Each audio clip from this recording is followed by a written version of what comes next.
บายดีพี่เถิดตอนเน็ตวันนี้เฮาก็ตอนนี้หลังจากที่ถ่ายทำเกษตรพื้นบ้านแล้วตอนนี้เฮาก็ยังพยายามกันมาหาอันเบิ่งว่าบ่อนใดที่ว่าอีหยังบ่อนใดที่ว่าปานแล้วแต่ว่าตอนนี้ผู้สิมาปานเกษตรของเฮาหาบ่เห็นเนาะมีความรู้สึกจะได้ที่นี่หาบ่เห็น รู้สึกซับซ้อนเนาะ รู้สึกสับสนหลายเพิ่นว่า หารถเติบยุ่งเพราะยุ่ง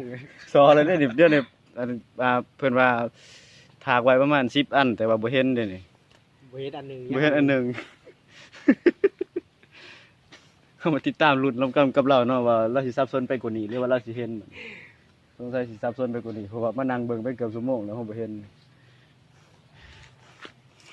ตุ๊กตาบาท เกษตรผสมผสานติดตามกันได้ทางเพจแบบผสมผสานแล้วก็ทางเพจเฮาก็ได้เนาะฟอนสุก Channel ที่ดูม